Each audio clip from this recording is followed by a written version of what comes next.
بسم اللہ الرحمن الرحیم۔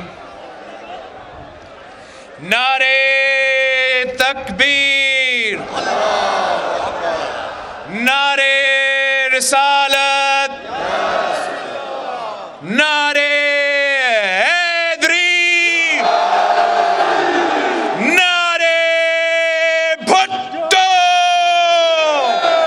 واہ پراچنار، واہ۔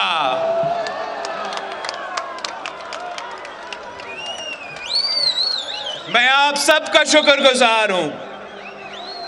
میں آپ کو بتا نہیں سکتا ہوں کہ میں کب سے اس انتظار میں ہوں کہ میں اپنا پراچنار پہنچوں۔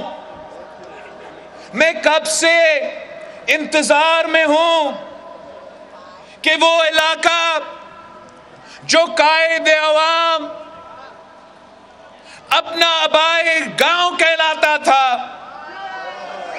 وہ علاقہ جو شہید محترمہ بے نظیر بھٹو اپنی منی لڑکانہ کہلاتی تھی، کہ میں کب اپنے بھائیوں، اپنے ساتھیوں کے درمیان موجود ہوگا۔ اور آپ اپنا ایم-این-اے توری صاحب سے پوچھے، میرا کارکن ڈاکٹر عارف توری صاحب سے پوچھے کہ جب سے میں پاکستان واپس آیا ہوں، جب بھی ہمارا ملاقات ہوتا ہے تو میرا پہلا سوال یہی رہا ہے کہ ہم کب پاراچنار جا رہے ہیں۔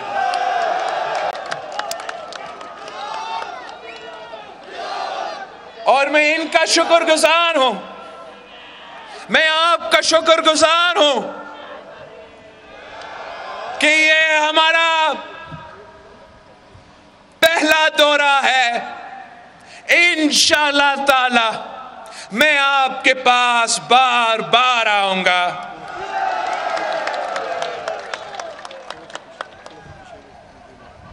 ہم قائد عوام کا جد و جہد، قائد عوام کا نظریہ، قائد عوام شہید ذوالفقار علی بھٹو کا فلسفہ پہ سیاست کرنا چاہتے ہیں۔ شہید محترمہ بے نظیر بھٹو نے اگر اپنی شہید باپ کی مشن کو آگے لے کے چلی تو میں اپنا شہید والدہ کا مشن کو آگے لے کے چلنا چاہ رہا ہوں۔ میں شہید بی بی کے بارے میں آپ کو کیا بتا دوں؟ شہید بی بی کے لیے میں ایک ایسا نظم آپ کو سنانا چاہ رہا ہوں جو شہید بی بی کے بارے میں ہے اور میرا ایک پسندیدہ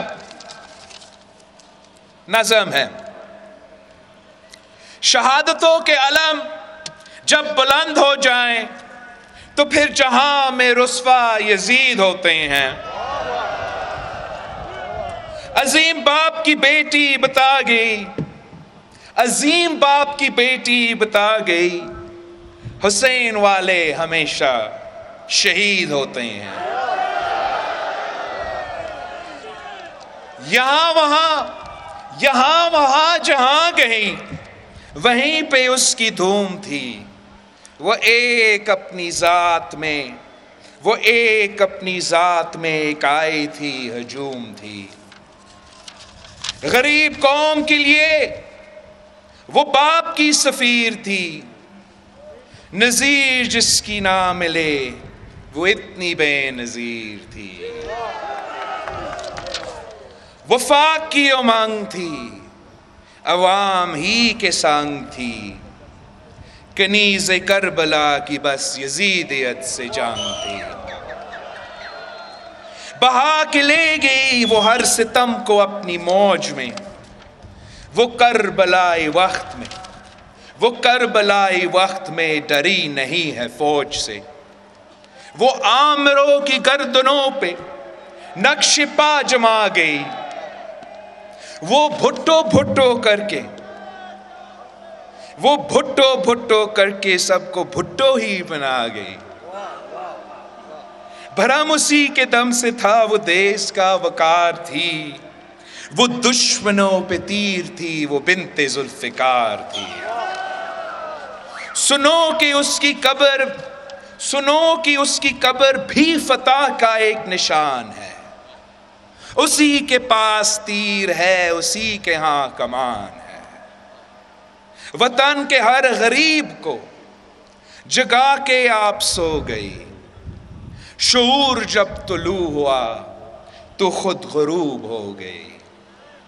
وطن کو بھائی بھی دیا، وطن کو باپ بھی دیا، بقائے ملک کے لیے پھر اپنے آپ بھی دیا.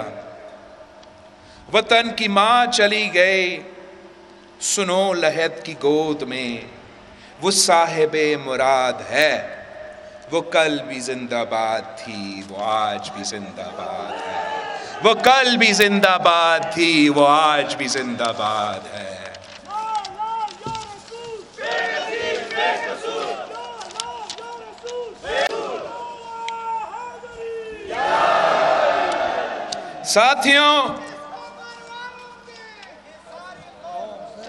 ساتھیوں، ہم سب شہداء کے وارث ہیں. ہم شہید قائد عوام کے وارث ہیں. ہم شہید محترمہ بینظیر بھٹو کے وارث ہیں. ہم پرا چنار کے شہداء کے وارث ہیں.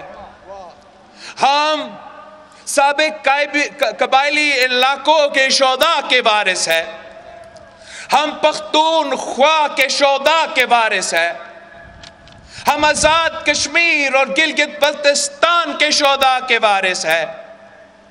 ہم پنجاب کے پنڈی سے لے کے رحیم یار خان تک کے شہداء کے وارث ہیں.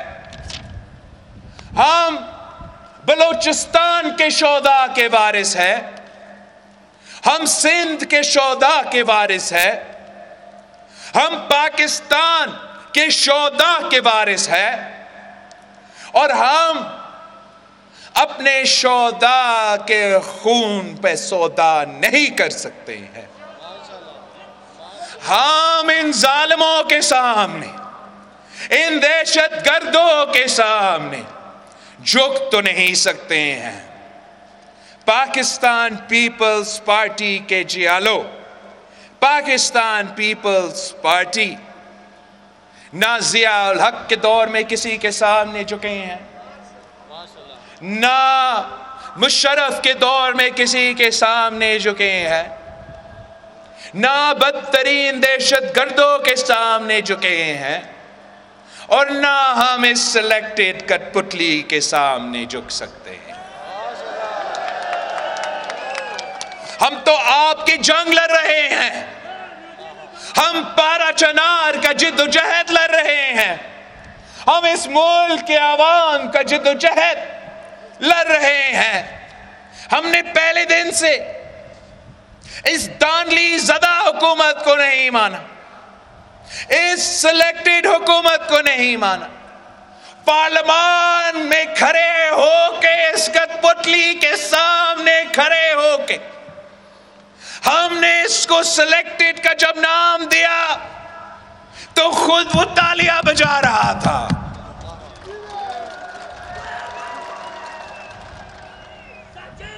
مگر پوری دنیا کو سمجھ آیا، پوری ملک کو سمجھ آیا کہ میں کیا کہہ رہا تھا. یہ آپ کا وزیر اعظم نہیں، کسی اور کا وزیر اعظم ہے. اور اب جب اس کو مسلط کیا گیا، بٹھایا گیا، سلیکٹ کیا گیا، کسی کو نہیں پتا کہ کرنا کیا ہے. غلطی کو ماننے کو تیار نہیں کہ اس کھلاڑی کو ہمیں کبھی سیاست میں نہیں لے آنا چاہیے تھا. اس ملک پہ یہ ظلم نہیں کرنا چاہیے تھا کہ اس کو زبردستی وزیر اعظم بناتے. اب جب وزیر اعظم بن گیا تو پھر مدینہ کی ریاست کی بات کرتا ہے۔ میں آپ سے پوچھتا ہوں، پارا چنار کے رہنے والے سے پوچھتا ہوں کہ اگر عمران کا مدینہ کی ریاست پاکستان میں 3 سال سے چل رہا ہے تو پارا چنار میں 8 سال سے چل رہا ہے۔ یہ مدینہ کی ریاست نہیں، یہ مدینہ کی ریاست کا نام کا توہین ہے۔ وہی وزیر، وہی وزراء جو مدینہ کی ریاست کا درس دیتے ہیں، اسی زبان سے، اسی منہ سے اگلا سینٹنس میں گالی دیتے ہیں۔ کیا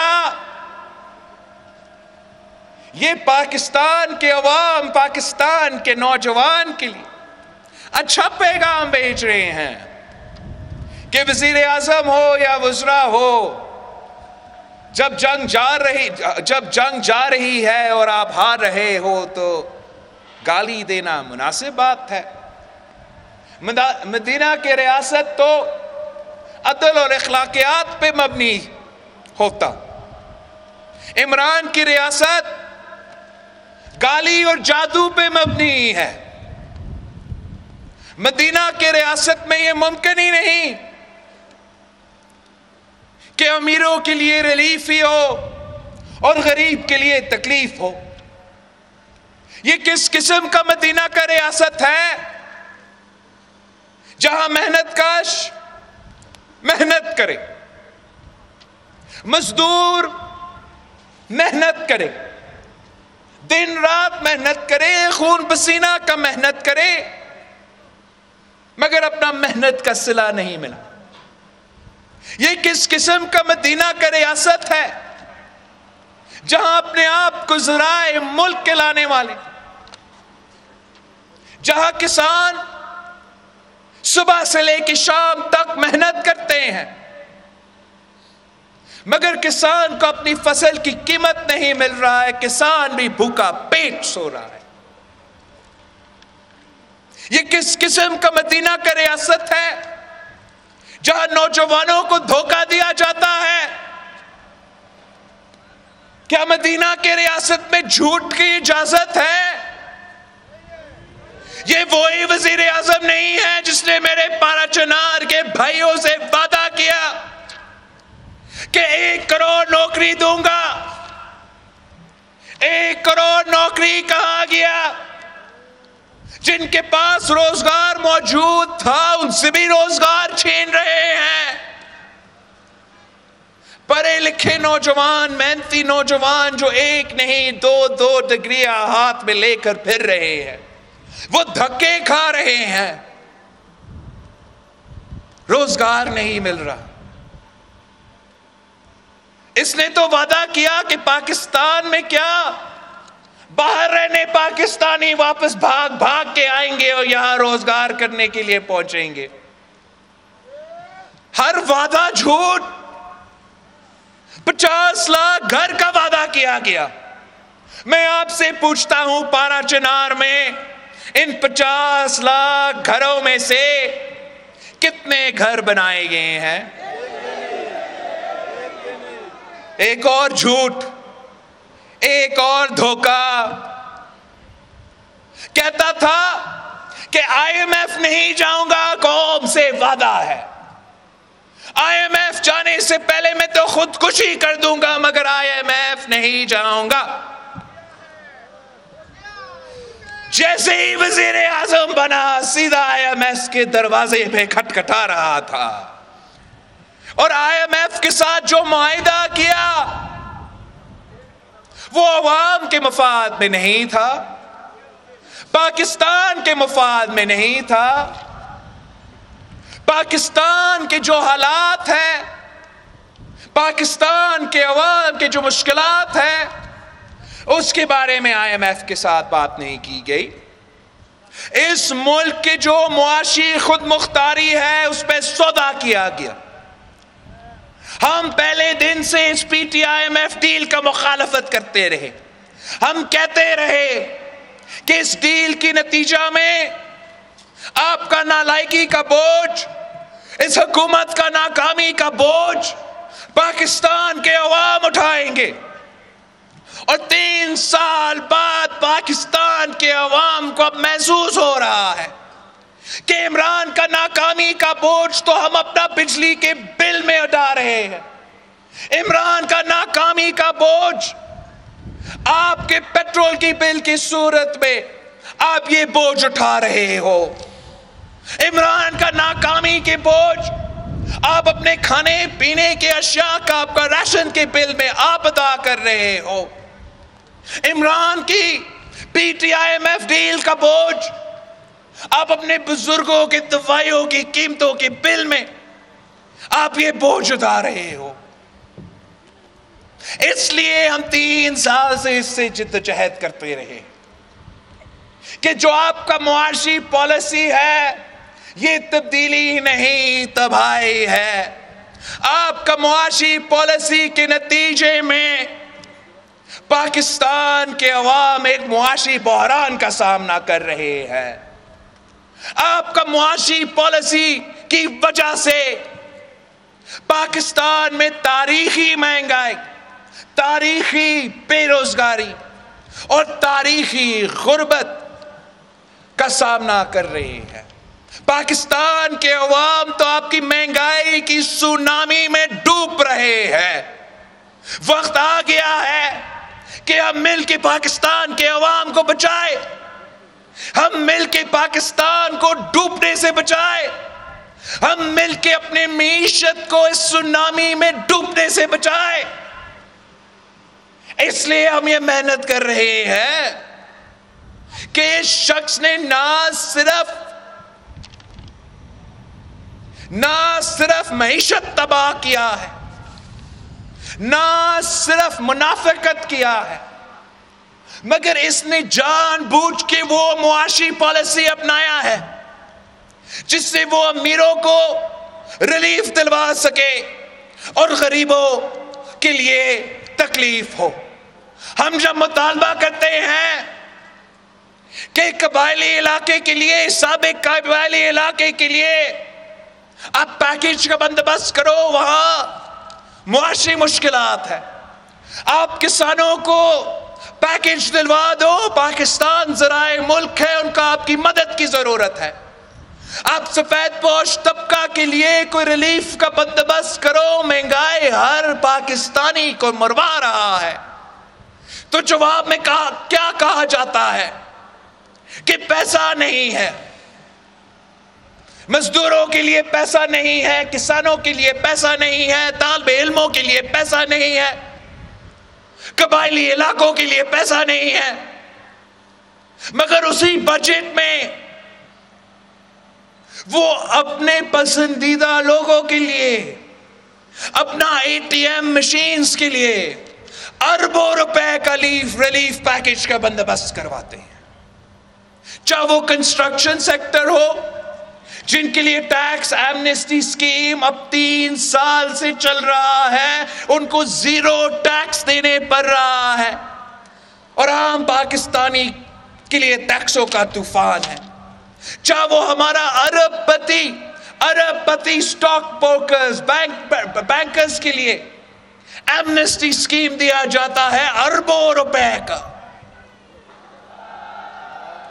یہ کس قسم کا انصاف ہے؟ کے لیے ہر قسم کی ریلیف اور آپ کے لیے ہر قسم کی تکلیف۔ میں ان کا ہر بجٹ کے بارے میں آپ کو سنا سکتا ہوں۔ میں نے تو پارلیمان میں کھڑے ہو کے گالی نہیں دی، میں نے پارلیمان میں کھڑے ہو کے کسی کے پہ ذاتی حملہ نہیں کی، میں ہر بجٹ سپیچ پہ اس ملک کی معیشت کے بارے میں بات کرتا ہوں۔ اور جو اس نے آخری بجٹ پیش کیا، آپ کو پتا ہے اس میں ہر چیز پہ ٹیکس لگایا گیا۔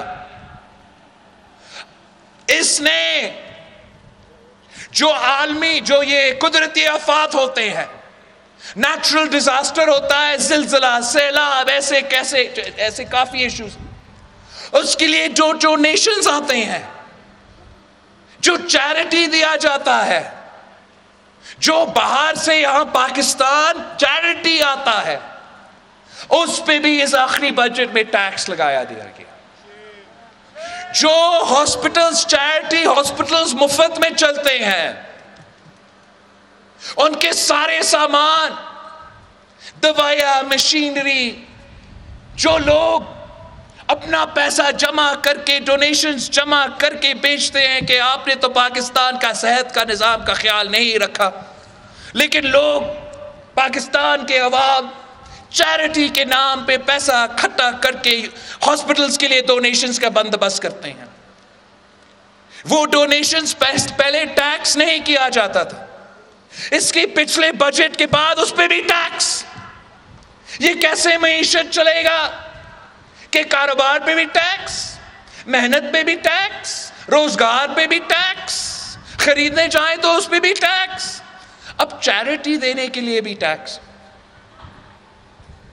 یہ پورے معیشت پہ ڈاکہ ہے. یہ ظالمانہ بجٹ پیش کرتا ہے. اسی بجٹ میں اس نے بچے کے دودھ پہ بھی ٹیکس لگا دیا,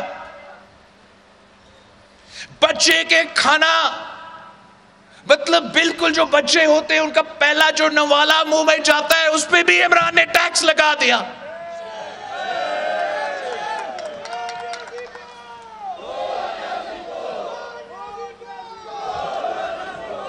طریقے انصاف نے عوام کے ساتھ ناانصافی کی, طریقے انصاف نے غریب کے ساتھ ناانصافی کی, عام آدمی کے ساتھ ناانصافی کی. ہم ہمیشہ قائد عوام سے لے کے آج تک عام آدمی کے جماعت ہے, مزدوروں کے جماعت ہے, کسانوں کے جماعت ہے, آپ کا جماعت ہے. ہم پہ فرض تھا کہ جب آپ پہ ظلم ہو رہا تھا تو ہمیں ظلم کے خلاف آواز اٹھانا چاہیے, ظلم کے خلاف جدوجہد کرنا چاہیے, وقت کے فرعون کے خلاف جدوجہد کرنا چاہیے, وقت کے یزید کے خلاف ہم آج کھڑے ہیں. ہمارا تعداد ضرور کم ہوگا. جب مجھے پاکستان پیپلز پارٹی کا ذمہ داری ملی تو ہم پارلیمان میں پہلا اکثریتی جماعت بھی نہیں, قائد حزب اختلاف بھی ہمارے ساتھ نہیں, ہمارا جماعت کا نہیں, ہم تعداد میں تو تیسری جماعت ہے مگر کردار میں پہلی جماعت ہے. تعداد کم ہوگا لیکن اس کے باوجود ہم نے پہلے دن سے ڈٹ کے اس کا مقابلہ کیا. پہلے دن سے سارے جو دوسرے اپوزیشن جماعتیں ہیں, جو ہمارا ماضی ہے اس کو ایک طرف رکھ کے, قوم کے انٹرسٹ کو سامنے رکھ کے میں نے ہر کسی سے رابطہ کیا, بار بار محنت کیا, کوشش کیا, پیرا افطاری پہ جمع کروایا کہ آئے ہم مل کے اس کٹ پتلی کا مقابلہ کرتے ہیں. پھر میں نے ان کو پی ڈی ایم کے پلیٹ فارم پہ جمع کیا اور خود اپنا ہاتھ سے ہمارا جو پی ڈی ایم کا مشن تھا اپنا ہاتھ سے میں نے وہ لکھا تھا کہ ہاں ہم احتجاج کریں گے, ہم ہر طبقہ کے پاس جائیں گے, مزدوروں, کسانوں, لائرز کے پاس, ڈاکٹرز کے پاس, نوجوانوں کے پاس, ان کو ایک پیج پہ لے کر آئیں گے. ہر صبح میں احتجاج ہوگا اور ہاں ہم لوگ مارچ کریں گے مگر ہم نہ استعفیٰ دیں گے اور اس لانگ مارچ کے ساتھ ساتھ ہم عدم اعتماد کا جدوجہد بھی کریں گے. جب پورا اپوزیشن ایک طرف تھا اور ایک نوجوان اس طرف تھا تو میں کہتا تھا کہ پلیز آپ استعفیٰ نہ دو. پاکستان پیپلز پارٹی نے یہ دیکھا کہ 1985 میں جب پیپلز پارٹی نے ایم آر ڈی کے ساتھیوں کے کہنے پہ الیکشن سے بوائیکاٹ کیا تو اس کے نتیجے میں پاکستان کی سیاست کو نقصان ہوا. آپ استعفیٰ نہ دو, ہم کھلا میدان اس عمران کے لیے نہیں چھوڑیں گے. جب بائی الیکشنز کے وقت آیا تو پورا اپوزیشن ایک طرف تھا کہ ہم بوائیکاٹ کریں گے، اور ایک نوجوان دوسرے طرف تھا کہ آپ بوائیکاٹ کریں اگر آپ نے بوائیکاٹ کرنا ہے، مگر پیپلز پارٹی میدان نہیں چھوڑے گی، پیپلز پارٹی مقابلہ کرے گی۔ اور جب سارے جماعتوں نے پیپلز پارٹی کا یہ فلسفہ اپنایا، ہم نے سب مل کے مقابلہ کیا، تو ایک بھی ایسا بائی الیکشن نہیں ہے جو عمران خان جیت چکا ہے، وزیر اعظم ہوتے ہوئے، وفاقی حکومت ساتھ رکھتے ہوئے، صوبائی حکومت ساتھ رکھتے ہوئے۔ اپوزیشن نے قوم کو دکھایا، بائی الیکشنز میں قوم کو دکھایا کہ پاکستان کے عوام اس سلیکٹڈ کے ساتھ نہیں ہے۔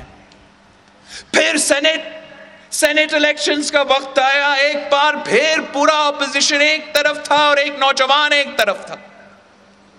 وہ کہہ رہے تھے کہ ہم سینٹ الیکشن سے بوائیکاٹ کریں گے۔ ہم نے ان کو منایا کہ بوائیکاٹ نہیں، ہم مقابلہ کرتے ہیں، بوائیکاٹ نہیں، ہم ان کا سامنا کرتے ہیں، بوائیکاٹ نہیں، آپ پیپلز پارٹی کو ذمہ داری دیں، ہم تو اس کو اپنا نیشنل اسمبلی میں جو پرائم منسٹر کا کانسٹیٹیوئنسی ہوتا ہے، ہم تو اس کے گھر میں گھس کے اس کو شکست دلوائیں گے۔ کوئی نہیں مان رہا تھا، ہمارا میڈیا کے دوست نہیں مان رہے تھے۔ انہوں نے کہا کہ اس خان کے پیچھے تو کافی سہولت کار موجود ہے، پاکستان میں اس وقت سیاست آزاد نہیں ہے، آپ جو بھی کریں آپ جیتیں گے نہیں۔ ہمیں چیلنج دیا گیا کہ نمبرز دکھائے، اور اس وقت بھی ہم نے عمران کو شکست دلوایا۔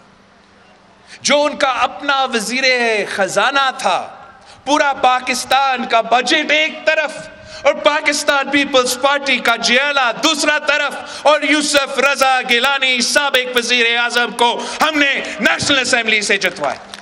تب بھی ہم نے دکھایا تھا کہ یہ شخص گر سکتا ہے، اور افسوس کے ساتھ جو بھی وجوہات تھے، ہم اپنا اس وقت اپنے ساتھیوں کو قائل نہیں کر سکے کہ وہی وقت ہے آئے، ہم اسی وقت لانگ مارچ پہ نکلتے ہیں، اسی وقت عدم اعتماد لے کر آتے ہیں، اور اس وقت بھی اس کو گراتے ہیں۔